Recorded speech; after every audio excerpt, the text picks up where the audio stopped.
Hey, Dustin Tibbetts here, financial advisor with Jazz Wealth Managers. How you doing out there? Hope you're having a great day today. I had a customer ask me, all right, I got 2 income properties. I'm saving a bunch for retirement. Would it be better for me to stop investing altogether, new dollars, and put that towards paying off the 2 income properties? And if so, could we do it before retirement, pay them off? Or 2, should we just continue down the path that we're going?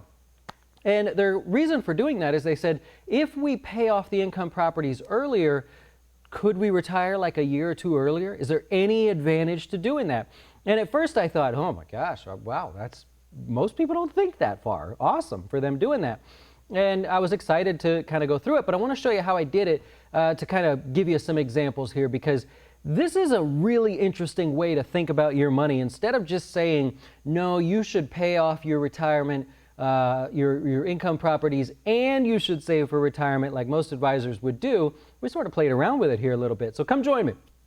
Okay, so first thing we're going to do, we're going to try this a little bit different. I'm going to give you an overview of these people from a different tab here to make this a little bit simpler. I'm going to go down here to the bottom, their action items, just to give you an idea of who they are. So I've changed the names, of course. We're using Louis and Lucille Armstrong. All right, currently they want to retire. So anything over here is what's currently in the system. They want to retire at 55 each. They want $5,800 a month in retirement expenses there that they want to spend. They currently, Louis makes $110,000, Lucille makes $95,000. They're putting away 6% in the 401k, get a match. Lucille 5%. We got a Roth money in there. We got Lucille's got a Roth here with us, all put in there. They've got HSA money. They're passionate about the HSA. I should point that out. They want to save for that because they got healthcare expenses to pay for. And currently they have expenses of $4,500 basically in a month there. Okay, so here's the rental properties off to the side. And if we take a look at the moment where they're at, they've got some cash and checking accounts and stuff, but here are the properties. So we've got rental property 1. There you go, bringing in $2,000 a month. Rental property 2 is just about $1,500. I think he said it was a little bit higher than that now. They've got maintenance, they've got depreciation, they've got all the stuff put in there, and they also have their primary residence, okay? So currently, if we look at their savings, and I'm going to do it here by showing you a breakdown of all their dollars. If I go over to their cash flows, currently what's happening is they're saving in the retirement accounts. This is the current plan. Make sure we show that. Here's 2020, 2021. Okay, perfect. So I'm going to cut over here. Planned savings. There we go.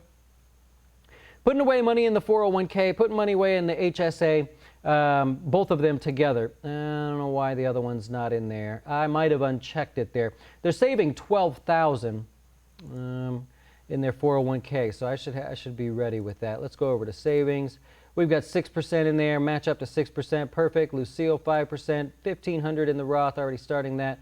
$5,000 a year going on there, and perfect. Okay, so we got it all set there. Here's the proposal. We're looking at their cash flows and we're saying, all right, can you pay off the house early? You're already saving $6,250, planned saving there, $6,000 or so. Okay. You also have plenty of cash left over. That's some of it's because of the income from the rental properties. That's going to show up here. So what we're going to do is we're going to just model a quick debt payment scenario, and then we're going to see how it affects things. So currently, here is their debts. We got rental property 1. There's the interest rate. Rental property 2.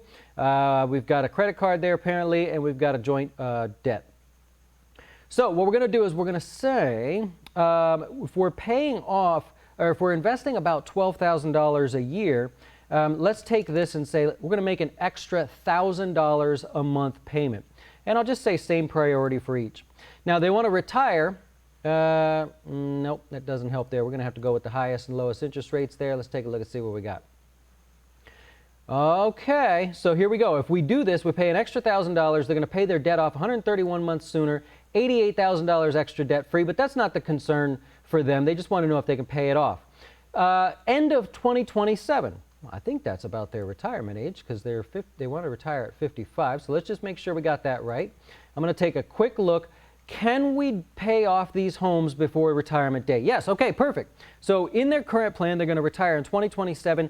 At that year, they would also have their home paid off. Perfect. So let's see if it makes any difference here. So now what we're going to do is say that debt scenario that we just put into place, let's put it into play. Debt proposal. There we go. See what happened.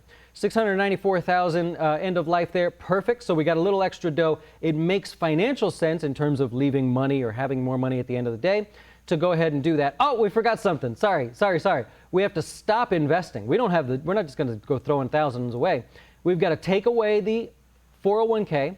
We're going to take away Lucille's 401k. We're going to take away the Roth. We're going to take away her Roth. New dollars going in there. They were passionate about the HSA, so we're going to leave that for now. We may boost that up there. But here's what we're doing. Now we want to see what the effect is. So what we just did is we said we're going to take $1,000 extra and pay it towards the properties and the mortgage and all the other debt. But that $1,000 we were investing in retirement. So we're stopping all retirement savings still. Okay, so they end up with a little bit less cash, better probability of success. And the reason that probability is going up versus going down is because they have the rental income in retirement, where most of us are just drawing from our income there. So they have the rental income coming in.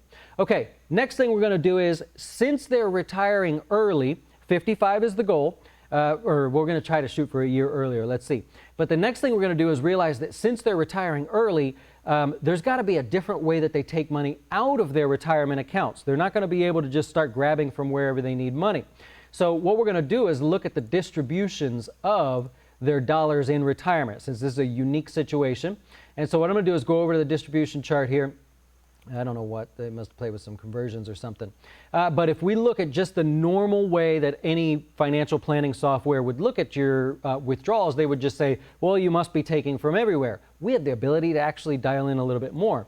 So what I'm thinking is that the taxable account is going to be impressive here for them in terms of dollars that they'll need. So if we take from the taxable account, then we take from pre-tax and then post-tax accounts, we end up with more dollars at the end of life. That's what I think would have been the best scenario there. Just for fun, I'm going to play with the rest of them. Maybe I'm wrong. Nope. Taxable and then sequential. Nope. Tax deferred, then tax-free. Nope. Okay. So that is the best way to do it. So we need them to take their money from a taxable account first, then move on to taxable or pre-tax and then tax-free. If we go over here, here's what that looks like. So when they get to retirement, they only need a little bit of extra money, so they're going to take from the taxable account, then tax deferred, then tax free. Can't do that at this age for the IRA. For the 401k, they could if they retire at 55. But remember, they wanted to retire a year earlier, so I'm not going to even bother to try to fine tune that for the moment, because we want to change some stuff here. Okay, next we're going to look at their cash flow here with the new scenario. Actually, I got to go back. We got to put the distribution in there, right? Let's see what happens here. Distribution strategy, that's what we just modeled. Does taking the way we wanted to help or hurt them? It's going to help them just by a few dollars, actually. Okay, cool. And part of the reason is, yeah, we're not saving any new dollars. Gotcha. Okay, so what I wanted to do next was actually go in and check their cash flows real quick. But I'm not going to look at the current plan. I'm looking at the proposed plan, because we're just modeling some stuff here to see if I can answer their question whether they should stop investing now and then start paying off the property. Plenty of cash left over. Good. Like that. All's looking good. They start running a deficit here when they retire. They'll have the home paid off. They're going to have income coming in from the rental properties. Got some expenses. The rest can be paid off out of taxable accounts for the moment. Maybe not the best, but that's at least what we got. So because we have extra money here, see these planned distributions? That's going to be from the HSA, I'll bet. Yeah, so that's from the HSA because they're retiring and they're going to have to pay out their health care expenses. Now, in 2 years, they run out of the ability to pay for health care expenses. So what we're going to do is take some of that extra money that they have, and we're going to say, hey, best case scenario, you probably need to, I don't know what the magic number is yet, but you're going to need to put some more money in the HSA if you want to use that to pay for premiums or you don't have any other solution.